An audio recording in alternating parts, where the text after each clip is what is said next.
Secretary. Thank you, Presiding Officer. Before I make this statement, it is important to be clear that while legal proceedings in the Emma Caldwell case remain live, I must be careful and not reference any details of the criminal case itself. Also, I know that members will understand that at this time there are restrictions on what I can say and on the level of detail I can offer, both in the statement and in any responses to questions asked. Presiding Officer, I know of no greater loss than that which comes with the loss of one's child. It seems unimaginable that loss, grief and pain, a pain which Margaret Caldwell describes as enduring and excruciating, could be further compounded with almost 2 decades of not knowing what happened to your child and why they were taken from you. The courage and conviction of the Caldwell family and of Emma's mum, Margaret, is something that will have left a lasting impression on all those who have had the privilege of engaging with the family. Mrs Caldwell has lived through what no one should ever live through, so let me repeat the words of the First Minister when he and I met the family earlier this week. We are so deeply sorry for your and your family's loss and for your pain and your grief that you have all had to endure, and for the 2 decades of fighting a fight that you and William, before he passed, and your family should never have had to go through. When we met on Tuesday, Mrs Caldwell reminded us that at the heart of all this is Emma, a gentle and kind daughter who was deeply loved and incredibly close to her mum, her dad and her siblings. 19 years have elapsed between Emma's murder and a conviction, and there can be no doubt of the serious failings that brought a grieving family to have to fight for their right, for Emma's right to justice. I know that Mrs Caldwell has met with the Chief Constable, and it is right that Police Scotland has publicly and personally apologised for letting Emma and her family down in the original investigation by Strathclyde Police. And to quote the Chief Constable, a significant number of women and girls who showed remarkable courage to speak up at the time also did not get the justice and support they needed and deserved from Strathclyde Police. That said, Presiding Officer, I would like to commend those involved in the recent reinvestigation of the case, and I know Mrs Caldwell and the family have also thanked those involved in securing last week's conviction.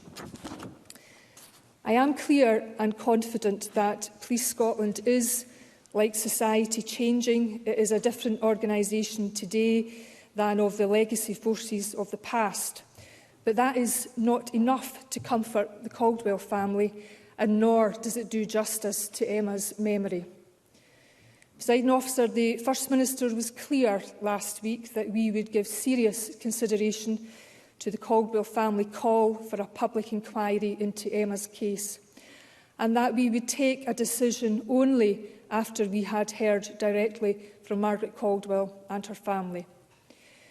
Following that meeting with the Caldwell family, I can today announce that there will be an independent, judge-led statutory public inquiry, and preparations will begin immediately. I have not taken this decision lightly. I recognise that a statutory public inquiry is a very significant undertaking, and it will take time to set up, to hear evidence and to reach its findings. Nonetheless, given the gravity of this case, the length of time that it took for justice to be served, the horrific extent of the sexual violence suffered by the victims and survivors, and the suffering endured by their families, the case for holding a public inquiry is clear and compelling. It is time to apply fresh scrutiny to this case, to understand what went wrong, to ensure that lessons are learned for the future, and to provide answers to all victims and survivors in this case. I have asked my officials to start immediate preparatory work to set up the inquiry. As part of that work, they will explore different options for who would lead such an inquiry. After discussing this with the family, we are in agreement that what is most important is that the person who leads the inquiry has the confidence of the family, understands their trauma and has the necessary expertise to lead an inquiry of this nature and importance. This includes looking at judiciary within and out with Scotland. To be clear, I have faith and confidence in the independence and integrity of the Scottish judiciary. There is, however, some precedence in looking beyond Scotland for a chair, and at this stage it is important to explore every option. As an intimation of intention to appeal has been lodged in this case, I cannot go into any further details today. I do, however, commit to updating Parliament when all legal proceedings in the case are at an end and when we have appointed a chair. And we will work alongside the chair and the family in setting and agreeing a terms of reference.